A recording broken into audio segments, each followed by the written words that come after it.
The night I finally stopped lying to myself, I was standing in an empty apartment wearing a borrowed dress and crying in a way I had not cried since I was a child.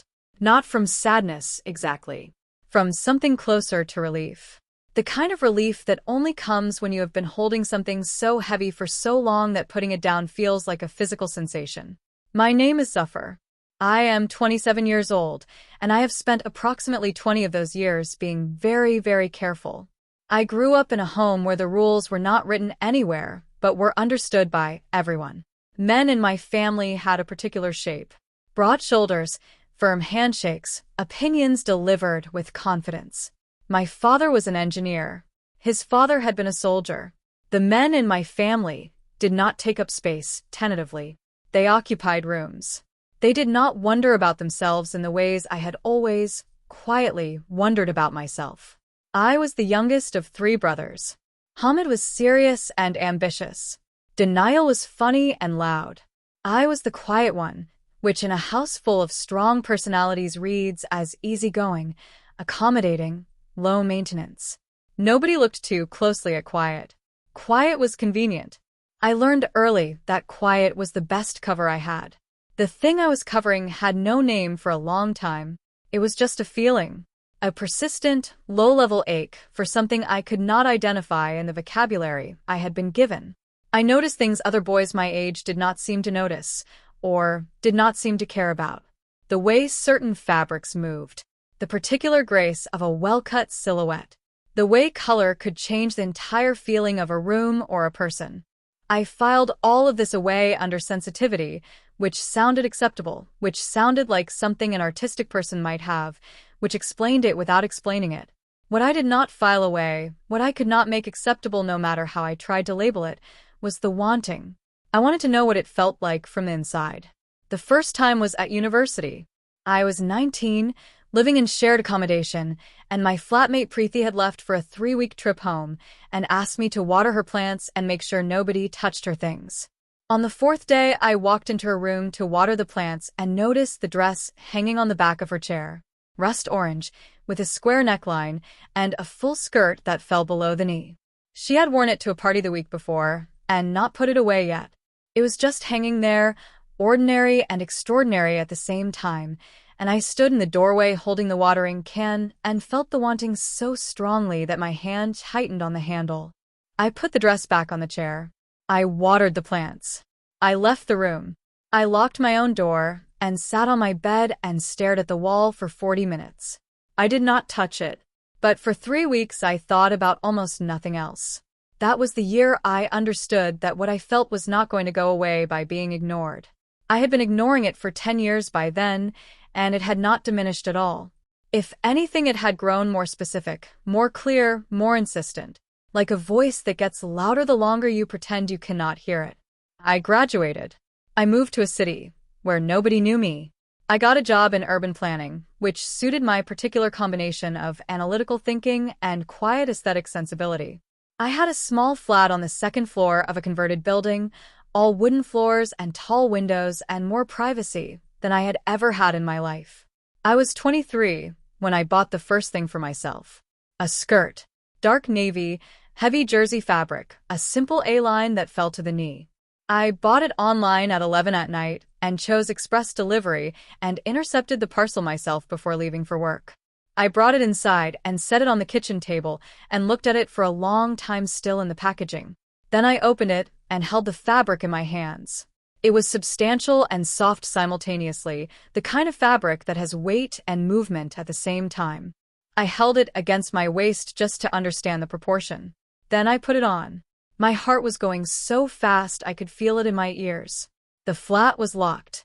The windows faced a courtyard where nobody was ever standing at 11 in the morning on a Tuesday. I was entirely alone, and I was still so afraid that my breathing had gone shallow and my hands were not steady. But the skirt was on, and the feeling was exactly what I had known it would be and had not let myself imagine for 23 years. Right. It felt right. Not exciting in the way I had feared it would feel, not strange or shameful or confirming of any dark story. Just right. Like a word you have been searching for that suddenly surfaces, and the moment you hear it you know it was always the correct one. I stood at the window in the navy skirt and looked at the courtyard and breathed slowly until my heart came back to something closer to its normal pace. Then I made tea. I sat at the kitchen table.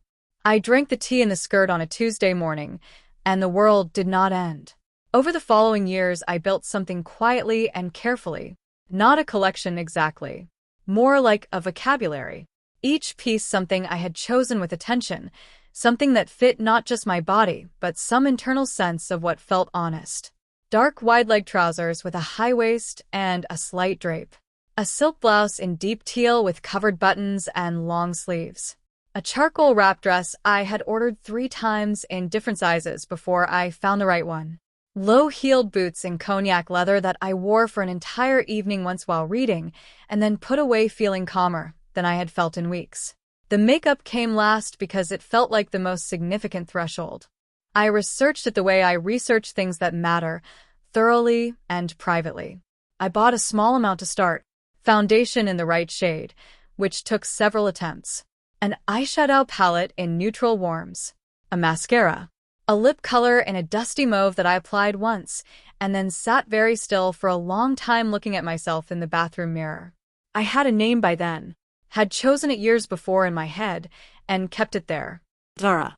Close enough to Zuffer that it felt continuous rather than separate, like the same person just standing in better light. The night everything changed was a Saturday in October. My closest friend since we were both new to the city is a man named Ferris. We met at a work event and discovered we had grown up 20 minutes from each other without ever crossing paths, and something about that coincidence became the foundation of a genuine friendship. He is perceptive and direct and has the particular quality of making you feel both seen and comfortable, which is a rare combination. He had been traveling for 6 weeks for work. He came back on a Friday. On Saturday, he texted asking if he could come over. He was tired of hotels and restaurants and needed to sit somewhere that felt like a home. I said yes, of course. I said 7 o'clock. I tidied the flat and bought good food and opened a bottle of wine, and by 6:30 was sitting on the couch in ordinary clothes feeling ordinary. At 6:45 his train was delayed. He texted, "Sorry, maybe 8, don't wait on food." I ate. I washed the dishes. I looked at the clock and it said 7:15, and something in me, some part that had been waiting for an opening, made a decision before the rest of me could vote on it. I went to the wardrobe. I told myself it was just for an hour. Just because the week had been long, and this was the thing that helped, the way some people ran or cooked or called their mothers. Just an hour. Ferris would not be here until 8. I dressed with the care I always gave it. The charcoal wrap dress. The cognac boots. I did the makeup slowly. Each step familiar now, the foundation and the warm eyeshadow and the mascara and the dusty mauve lip color. I brushed my hair and left it down. I stood at the mirror. "Zara," I said softly. "Hello." The person in the mirror looked back at me with steady eyes. I went to the living room. I poured a second glass of wine. I put music on low and sat on the couch and simply existed in the way I had been practicing for years, present and quiet, and for once not braced against myself.